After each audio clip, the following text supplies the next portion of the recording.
को दो छोटी छोटी कहानियाँ सुनाएंगे। ठीक है, बहुत छोटा है, 3 मिनट 4 मिनट का लगेगा। महात्मा बुद्ध का नाम सबने सुना होगा। तो एक बार भगवान बुद्ध गांव के रास्ते से जा रहे थे। उस रास्ते में एक जंगल पड़ता था। तो जब गांव से गुजर रहे थे तो गांव वालों ने उनको टोका कि हे सन्यासी, आप इस रास्ते से कृपया न जाएं, क्योंकि इस रास्ते में आगे घना जंगल पड़ता है और उस जंगल में अंगुलीमाल नाम का एक खतरनाक डाकू रहता है, जो कि किसी भी व्यक्ति को जिंदा नहीं छोड़ता है। कई गांव वालों की उसने हत्या कर दी है। बुद्ध ने उसकी बात सुनी, लेकिन कोई उत्तर नहीं दिया। बुद्ध अपने रास्ते पे आगे बढ़ गए। जैसे ही वो आगे बढ़े, धीरे धीरे रास्ता में जंगल घना होता गया और जब घनघोर जंगल आया तो अचानक से उनके सामने कोई व्यक्ति आया जो एक दिखने में खतरनाक था और अंगुलियों की माला पहने हुए था। वो क्या करता था कि जितने लोगों की हत्या करता था उसका एक अंगुली काट करके उसको माला बना के पहन लेता था, दिखाने के लिए कि हमने आज तक इतने लोगों को मारा ताकि लोग मेरे नाम से डरें। बुद्ध के सामने आकर उसने कहा कि ए ठहरो, कहाँ जाते हो? बुद्ध सहसा ठहर गए और बुद्ध ने उत्तर दिया, मैं तो कब का ठहर गया हूँ, तू कब ठहरेगा? बुद्ध ने क्या कहा? मैं तो कब का ठहर गया हूँ, तू कब ठहरेगा? ठीक है, इस कहानी को हम यहीं पे रोकते हैं। इसी से जुड़ी दूसरी कहानी बताते हैं, फिर लास्ट में उस पे आएंगे। ठीक है ना। एक बार बुद्ध के एक शिष्य ने बुद्ध से सवाल किया कि इतनी सारी घटनाएं होती है, लेकिन बुद्ध आप हमेशा मुस्कुराते रहते हैं, क्या आपको कभी तनाव नहीं होता है? क्या आपको कभी परेशानी नहीं होती है? बुद्ध ने उत्तर नहीं दिया। बुद्ध सभी शिष्यों को ले गए एक जंगल के किनारे और वहीं पर बैठ करके शिक्षा देने लगे।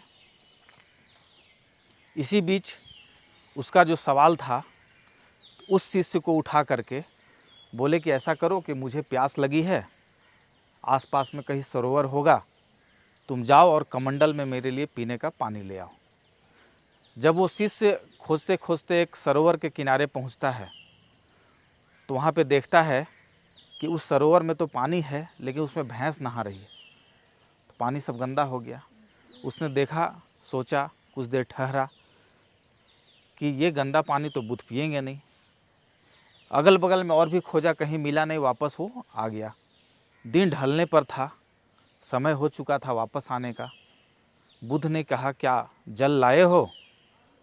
उसने कहा कि नहीं बुद्ध, हम तो गए थे, लेकिन पानी में भैंस नहा रही थी, कीचड़ कीचड़ हो गया था, पानी गंदा हो गया था। बुद्ध बोले कि एक बार फिर से जाओ और देख करके पानी लेकर के आओ। शिष्य कुछ समझ में नहीं आया, वो फिर चला गया। बुद्ध का आदेश था। उसने वहाँ जाकर देखा कि संध्या होने को है, सभी भैंसें चली गई है कब का, पानी ठहरा हुआ है, पानी शांत है और पानी साफ भी हो गया है। हो जाएगा कि नहीं गंदा पानी साफ? उसने कमंडल में पानी भरा और बुद्ध को लेके आया। बुद्ध ने देखा कि पानी साफ है। शिष्य ने कहा कि ये कैसे हुआ बुद्ध, हमको कुछ समझ में नहीं आया। बुद्ध ने कहा कि यह तुम्हारे प्रश्न का उत्तर है। तुमने कहा था कि आप शांत क्यों रहते हैं, आप हमेशा मुस्कुराते क्यों रहते हैं, क्या आपको कभी तनाव नहीं होता है? तो तनाव नहीं हो, इसके लिए क्या करना है?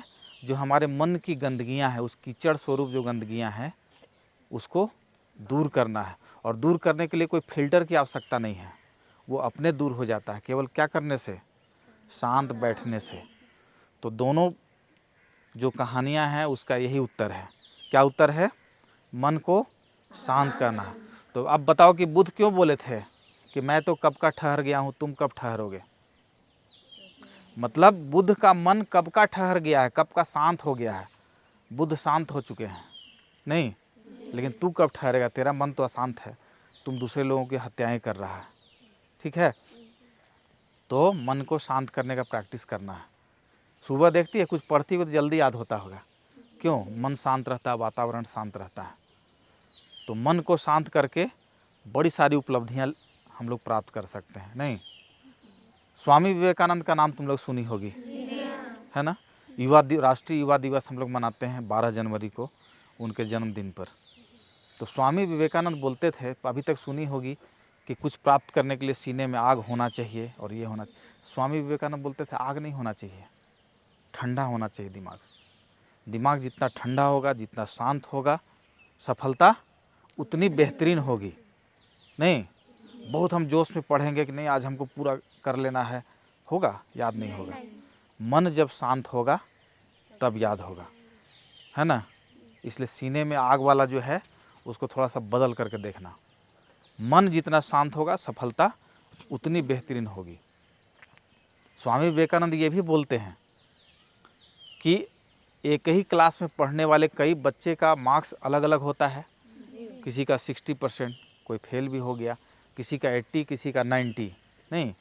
उसी में कोई परीक्षा में टॉप कर जाता है, कोई इंजीनियरिंग के परीक्षा में पास कर जाता है, कोई नहीं पास कर पाता। अंतर कहाँ है? अंतर कहाँ है? अंतर मन की शांति में है। जिसका मन जितना शांत होगा, जिसका मन जितना एकाग्र होगा, उसकी सफलता उतनी ज़्यादा होगी।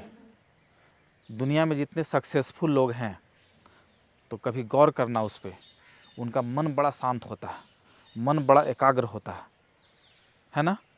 तो क्या करना है? मन को शांत करना। शांत करने से अपने आप एकाग्र हो जाएगा। ठीक है, तो आज तुम लोग जा सकती है, फिर इसी तरह कहानी सुनाते रहेंगे।